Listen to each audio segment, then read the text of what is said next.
that would not go down well when it got to your lungs. But B, it's much better if you moisten it and warm it up before it gets into you. So as the air goes over the nasal tissue, it gets made warmer. It also gets made damper. And this is much better for the tissue, because if it is wetter, it won't dry out the tissue as it goes further inside your airways, which would have the effect of potentially injuring that tissue and stopping it doing what it does well, which is to mop up any dust and dirt and other nasties that are in there by making the air swirl and slam into a sticky layer of mucus. If the mucus got dried out, it wouldn't be able to act like a filter and extract all the nasties that are being breathed in. So that is the reason, and some of that moisture will run down towards the outside world with exhaled breath, and very warm, moist air from the inside, as you breathe it out, will hit colder tissue on the outside, and some of it will condense, so you get some dampness left behind on the way out as well. So I think it's a combination of all those factors. Okay, lovely. Now we've got a question from Ethan. Good afternoon, Dr. Chris.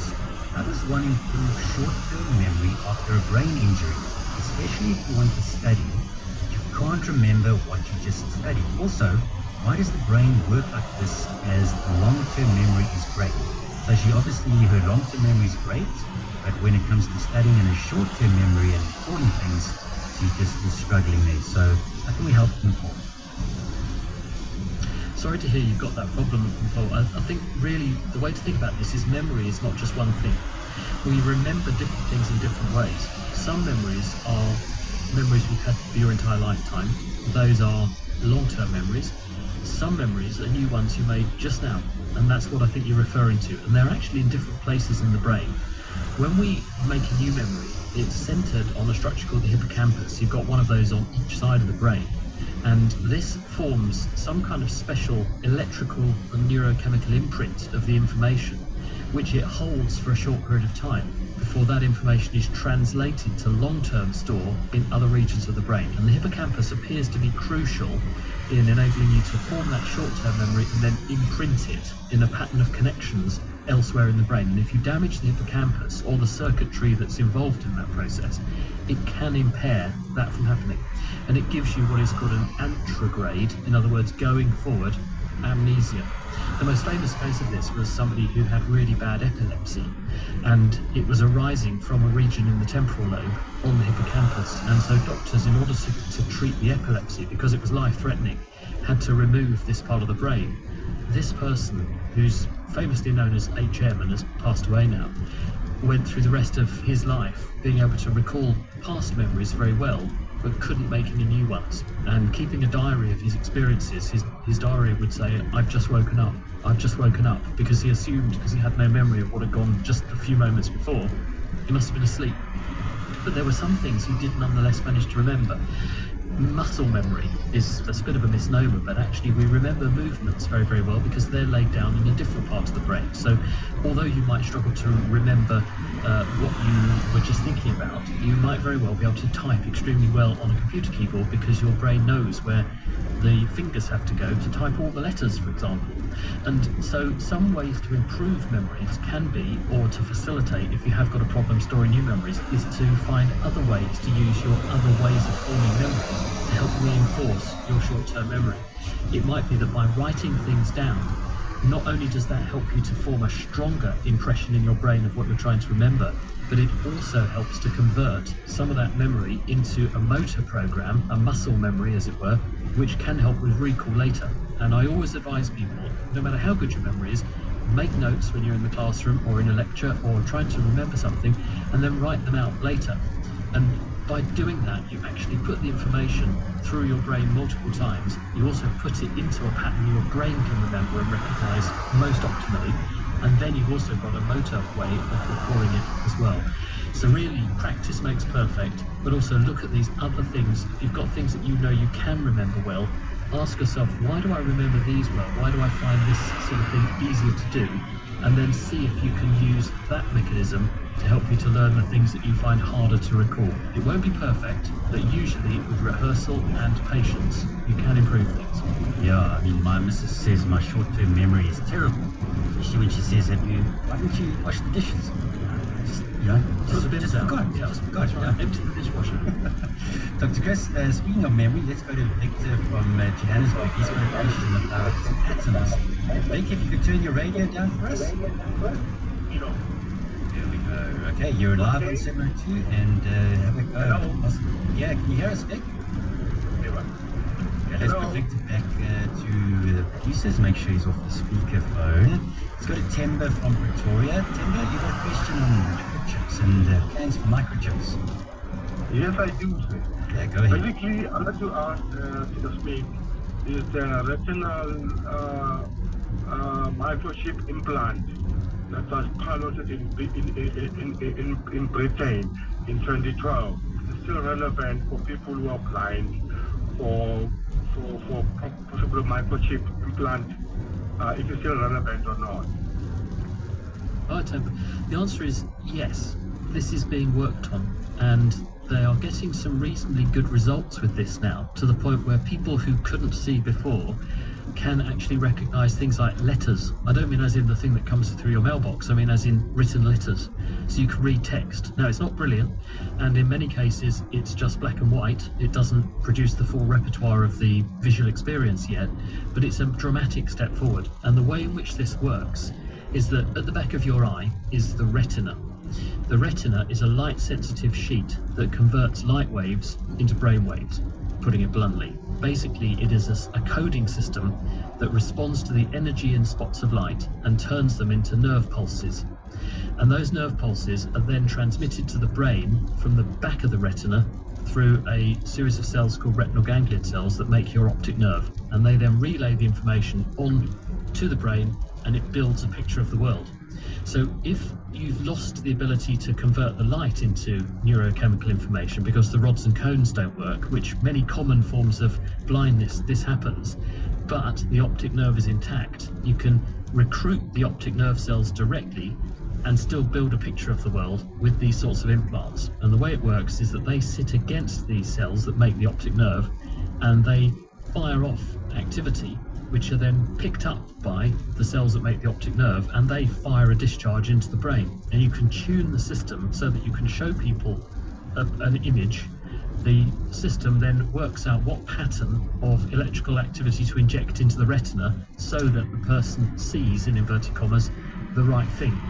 And the idea is that you would ultimately come up with a prosthesis that was good enough that it would produce function that would enable a person to get around and navigate their way around the world and be able to see, in inverted commas, well enough to have a good quality of life. It's not there quite yet, but it's coming on leaps and bounds. So watch this space. Thanks, Dr. Chris. Tim, I hope that one gave you all the information you need. It's 12 minutes to 3. You're listening to Kabazela and Dr. Chris Smith. Lots and lots of questions are coming through. We're going to try and get through to as many as we can, and we'll be back shortly. We want to hear what you have to say. Email contact@702.co.za and share your ideas and comments. So we can deliver more of what matters to you. 702 listens. Let's walk the talk. Whether hiring top-level executives or filling temporary positions, Secondments is dedicated to ensuring a smooth and efficient placement process. With a commitment to excellence, they work to make your recruitment experience as effortless as warm butter gliding over a slice of toast. When you entrust Secondments with your executive recruitment or temporary employment needs, they're on the job making to make your life easier. Visit sec.co.za to find out more. Some pianos play music. This one tells a story of family and legacy, of the scars of the past and the hopes for the future. Joburg Theatre and 702 present August Wilson's award-winning play, The Piano Lesson. A powerful tale of love, sacrifice, and the fight for what truly matters. Directed by James Noble. 26 February to 16 March on the Mandela stage. Experience theatre at its most powerful. Book now at joburgtheatre.com. Hey, remember when our office turned into an indoor swimming pool from the flood incident we had? Oh yeah, feels like it was just yesterday. Luckily, we are with My Way Business Insurance and they kept us afloat despite the soaked carpet. Talk about an insurer that's got your back no matter the situation. Agreed. Agreed. With My Way, we can weather any storm with the ultimate confidence. Cover your building and office contents hassle-free with MyWay Business Insurance. Visit myway.co.za for a quote and do business your way. MyWay is a licensed non-life insurer and FSP. T's and C's apply. Well, this one is so important, and I've heard Clement and the team do this before. So the Clement Manyatela Show will host the Unemployment Hour this Wednesday, 5 March 2025 from 10 a.m. The hour will allow job seekers a platform to market themselves to potential employers. If you are an employer, this is your opportunity for you to locate the skills and talent you require for your business. Send an email now to CM, that's CM at 702.co.za with the required skills. The Clement Manyatela team will try to match you with potential candidates. If you are unemployed, listen to the Unemployment Hour on the 5th of March from 10 a.m. for your opportunity to market your skills.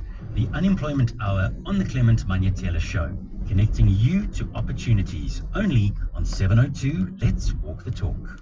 702. The Naked Scientist. It's 9 minutes to 3. Kabazela in for Rilebogile with the Naked Scientist, Dr. Chris Smith. Dr. Chris Smith, let's take a listen to one or two voice notes and get your thoughts. Good afternoon, Kabazela. I have a question for Dr. Chris. I saw on his website he published an article speaking about the research of artificial sugar sweeteners and the effect it has on cardiovascular diseases with the research done by this other professor. Can he please summarize what was the finding and the causes? Interesting one there, Dr. Chris. Artificial sweeteners. Absolutely. Yeah. Really, really important, this one. And I'm surprised it didn't get more pickup around the world, actually. There was a paper out a week ago or so from Sweden. A team there actually got the idea to study this because one of their laboratory used to sit in lab meetings drinking large amounts of diet fizzy drinks. And so the guy running the lab group, Yihai Chow, said, well, why don't we work on that? And the students thought it was a joke. And they said, no, we've got mice that we are able to study in our laboratory that get the mouse equivalent of arterial disease like a human. So why don't we feed them some of the artificial sweeteners that are used to make diet drinks at the same sorts of doses that a person would ingest on a day-to-day basis for a period of time and see if it makes any difference. And what they found is that the arterial disease, the damage furring up the blood vessels in these mice, got dramatically worse when they were on aspartame, one form of artificial sweetener, compared to mice that were fed normal food. Now, when they made some further measurements, they think the reason this happens is that when you eat these sweeteners, even though there are no calories in them, they fool the body into thinking you've just eaten a load of sugar. The body responds to a load of sugar by increasing the production of insulin, the hormone from the pancreas that reins in blood glucose and tells cells to take it up and convert it into other forms of energy storage. When this happens, blood vessels see this insulin signal and it turns on genes that also cause inflammation. So their hypothesis is that you have high levels of sweetener intake. This provokes an inappropriate high level of insulin secretion. This causes cells all over the body, but especially in the linings of blood vessels, to also turn on genes linked to inflammation. Inflammation is at the root of damage to arterial or blood vessel walls, and that increases the likelihood that you will build up fatty deposits called atherosclerosis in the walls of the blood vessels, therefore potentially increasing the risk of heart disease. Now, this is in animals.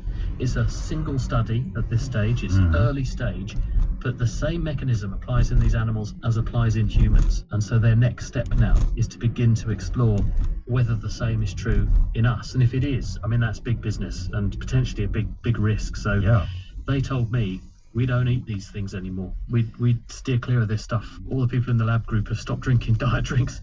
What about you, Doc? Do you drink any? I try and eschew them myself. I don't really like fizzy drinks that much. And the odd one. Look, this is all about dose dependency. Yeah. If you have a huge amount of something, you're going to have a much greater effect than if you have the odd encounter with these things. So the odd brush with something because you like the odd fizzy drink that's diet, that's fine. But if you do this day in, day out to a great extent, you could well be doing more harm. And it's one of those things, it's early stages, but it's worth keeping an eye on. Wow, okay, fascinating study, that one. Let's go back to Victor Joburg. He wanted to ask a question about atoms and do they have a memory. Vic, go ahead, you're with Dr. Chris. Thank you. How are you, Dr. Chris? Hello. Vic, you know you should don't pay any attention Thank you very much. No, yes, I just want to ask if atoms do have memory individually.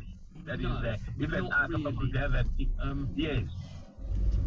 No, I mean, the thing is, an atom doesn't know, in inverted commas, what it is or what it's doing. An atom is an entity which forms, together with many other atoms, everything you can see, touch, feel, interact with. The world around us is made of atoms. That's why I joked and said they make up everything. But the thing about atoms is that they do have one sort of memory in some respects, which is that if they're radioactive, it's because their nucleus is unstable. And so they have a chance that they will radioactively decay. Now, they sort of know they're radioactive, so they'll fall apart. Is that a kind of memory? Well, it means they have information locked into them, so they have a memory. There are other ways of putting information into atoms, with entangling them to other atoms and putting them into certain states. So in some respects, they can have memory. Magnetism, you could argue, is a piece of metal with lots of atoms in it that has a memory. It's magnetic, but it's not memory in the sense that if I take an atom out, now there's an atom-sized hole that has a memory missing of what should be there. That's not the case. So we tend to think of the world through sort of our human experiences and then inflict that on the world around us. No, strictly speaking, atoms don't have memory, but they do have some characteristics that mean they can store information, quantum information and so on, which means that they do effectively have a memory in some respects, but it's not like human memory. Wow, Dr. Chris, impressive as always. I mean, I always sit here with my mouth wide open listening to you answer all these random questions that you've just not had sight of before. So brilliant as always, and thank you very much for the time. Apologies to all of you who we asked questions and we didn't get to put those through to Dr. Chris Smith, but same time, same place next week, and do get those questions in, and hopefully Rile Bogile will get them to Dr. Chris Smith.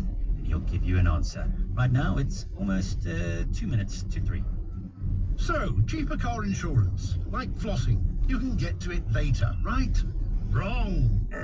By not visiting hippo.co.za, you could be losing 455 rands a month.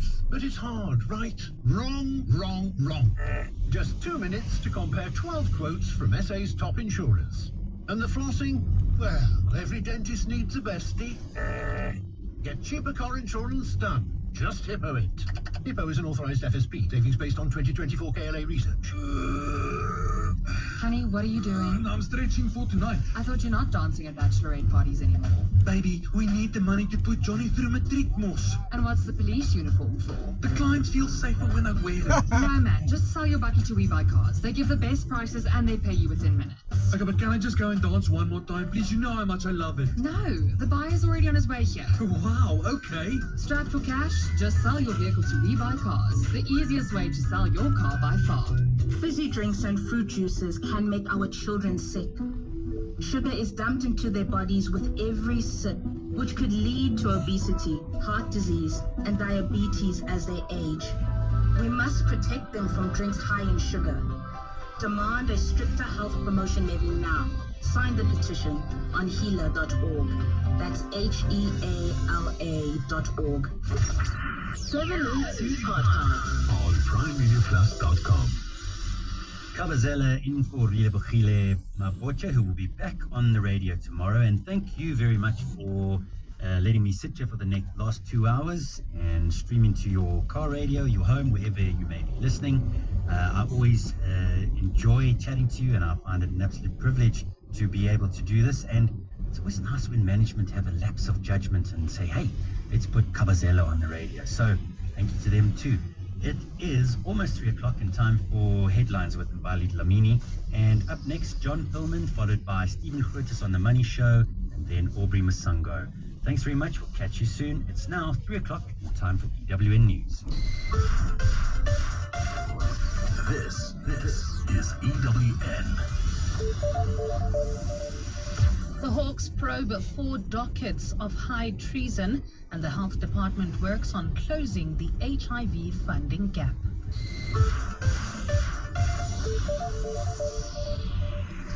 Good afternoon, I'm Bali Zamini. The Hawks are investigating 4 dockets of high treason understood to be against AfriForum and Solidarity. This follows several high-level meetings in Washington between AfriForum and US President Donald Trump's administration. AfriForum is lobbying for the country to intervene and hold the ANC accountable for what they have described as threats to Afrikaans cultures. This after President Cyril Ramaphosa implemented the Basic Education Laws Amendment Bill as well as the Expropriation Act. Oren Singh reports. AfriForum and Solidarity's claims of a white genocide playing out in South Africa against farmers has been met with much debate in the country, but it could spell trouble for both movements as the Hawks are probing 4 dockets of high treason against their entities. While cautious to mention the names of the entities, Hawks head General Godfrey Labia told EWN they were investigating 4 dockets of high treason. We have indeed received 4 case dockets against the entities that I do not want to start by mentioning the names, which is the normal practice that we don't mention the names of entities before they are being charged. But otherwise, we have received 4 cases that are currently under investigation. The cases were opened at police stations across the country and centralized to the Hawks. Arun Singh, Eyewitness News. The National Health Department is working on short and long-term strategies to reduce the impact of the funding reduction for HIV and TB programs. In January, the Trump administration discontinued its PEPFAR initiative, which offered financial aid to several countries battling HIV and AIDS. This has left some NGOs in limbo, with most uncertain about how to continue their important work related to the virus. Alfara Mshwana has more. Despite PEPFAR contributing just 17% to South Africa's HIV and AIDS budget, its discontinuation has had a significant impact on the work of several non-government organizations. The program provided funding to distribute HIV treatment nationwide, as well as to support awareness campaigns. The National Health Department says it will meet with the affected organizations this week in an effort to identify both short and long-term solutions. Through these meetings, the department intends to gather first-hand information to better understand the scope of the impact and develop appropriate interventions. The department will meet the affected organizations this afternoon. Alfa Ramshwana, Eyewitness News. In the courts now, state prosecutors have introduced their first witness in the trial related to the disappearance of 6-year-old Jocelyn Smith. The little girl's mother, Kelly Smith, and 2 co-accused are charged with kidnapping and human trafficking after Jocelyn went missing from her Middelpos home in Saldanha Bay in February last year. Smith and her co-accused were formally charged as the trial got underway today. Carlo Peterson has more. A police constable has detailed how he met Kelly Smith on the night Jocelyn disappeared. Constable Yanga Gongota says Smith pulled him over after he responded to a complaint of a missing girl in the Middelpos area. Gongota says after Smith reported Jocelyn missing, she took him to meet the other accused. Smith told Gongota she left Jocelyn with co-accused Jacqueline Apollos. Gongota says Apollos admitted he was using drugs with friends, including co-accused Stefano van Rijn, and left Jocelyn to play outside. The trial continues. Carlo Peterson, Eyewitness News, at the Multipurpose Centre in Saldanha Bay. The EFF in Johannesburg is demanding a clear plan from Joburg Water on how it will resolve supply challenges. The party has been leading a march to the entity today to demand an end to water cuts. The city is facing its worst water issues, which have been blamed on aging infrastructure. Thando Lufangcobo has more. Households, businesses and hospitals in Johannesburg have had to contend with dry taps due to multiple water shutdowns. Joburg Water says it had to resort to water throttling to its old infrastructure, which is in need of major repairs. But the EFF says the utility has not properly used funds allocated to repair the infrastructure. EFF Provincial Chairperson Kumlego Thuma. Because we all know that there's a 27 billion rand backlog in terms of infrastructure development in the city of Johannesburg. Meanwhile, Joburg Water has warned that its systems are being pushed to the limit with high water usage levels. Thando Lufangcobo, Eyewitness News. And the UK's data protection watchdog has announced investigations into 3 social media networks, including TikTok and Reddit, over their use of children's personal data. The Information Commissioner's Office says there are growing concerns that young people could be sent inappropriate or harmful content from social media apps. The office will look into how Chinese-owned TikTok uses the personal information of 13 to 17-year-olds to make recommendations and to deliver content to their social media feeds. Online forum site Reddit is under investigation over its age assurance measures as well as personal information use. Gold is trading at $2,874.76 an ounce. The rand is at 18.65 to the dollar, 23.63 to the pound, 19.51 to the euro, and Brent crude oil is at $72.81 a barrel. It's going to be a beautiful afternoon on our roads. Only if you drive with care, please be kind, keep a safe following distance, and do not speed. Mild to moderate pressure, Mayfair, Albertina Sisulu Road, Church Street also quite slow in the same vicinity, and then it's the M1 North Queuing from Boysons Road all the way to the double-decker section. Please drive with care. In your sports, the Proteas look ahead to their ICC Champions Trophy semi-final against New Zealand. Manqaba Mngqithi rejoins Golden Arrows, and Ruben Amorim blames their FA Cup exit on Manchester United's failure to sign a top striker. It's a cloudy afternoon in Gauteng with showers and thunder showers in some parts of the province. Temperatures have peaked at highs of between 22 and 24 degrees. The top story in Eyewitness News, the Hawks are investigating 4 dockets of high treason understood to be against AfriForum and Solidarity. EWN, in touch, in tune, and independent. For the latest, visit ewn.co.za or download the EWN app. You're with John Perlman on 702. Streaming on the Prime Media Plus app. DSTV channel 856, 92.7 and 106 FM.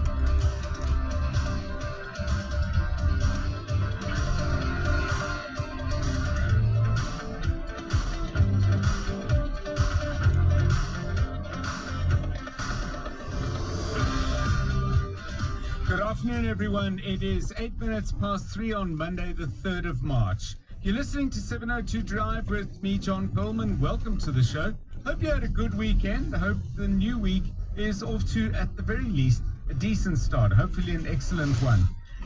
Coming up on the show, Unit 2 at Coburg is down. What are the implications of that? It's not entirely clear how serious or severe that might be in terms of the larger national grid, but we're going to find out for you at about 3:45. Representative from Eskom, Daphne Mokoena, joining us then.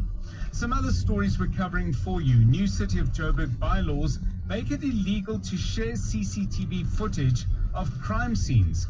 What are the implications of that for anti-crime initiatives? That's story after 4. With the United States certain to withdraw from international agreements, what do the next few years look like in terms of global action to deal with climate change? Professor Sir David King is a renowned expert on this. He's in South Africa at the moment. He'll be joining us on the show after 5. And speaking of climate and the issues around it, with floods continuing to hammer communities in KZN, we'll get the latest on relief efforts in that province. We'll be chatting to the Red Cross shortly.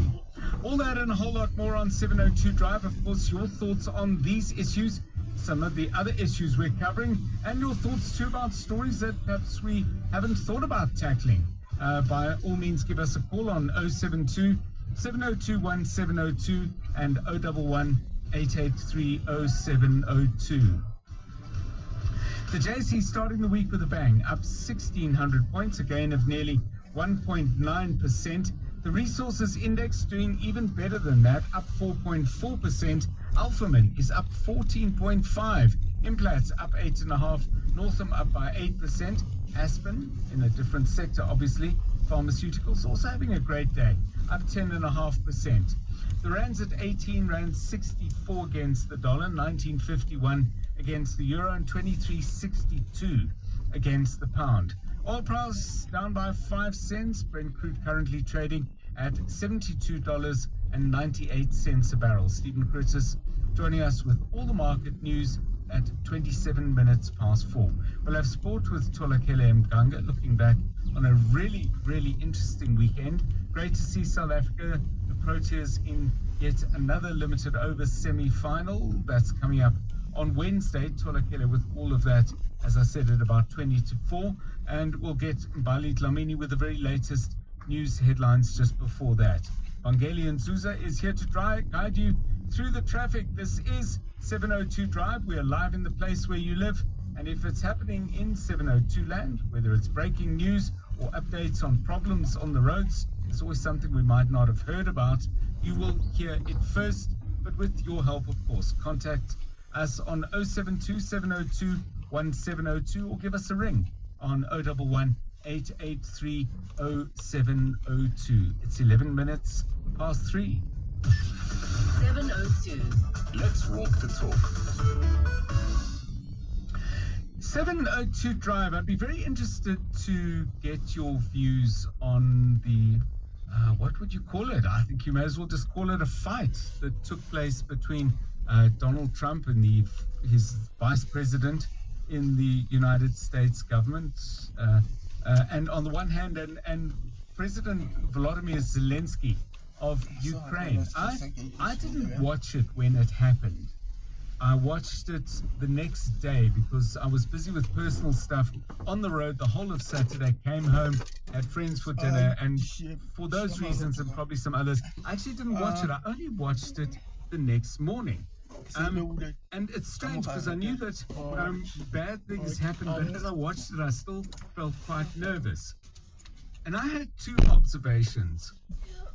One of them was to, obviously look on in dismay at the way the American leaders behaved, but I did feel as well that there was that President Zelensky also contributed to this.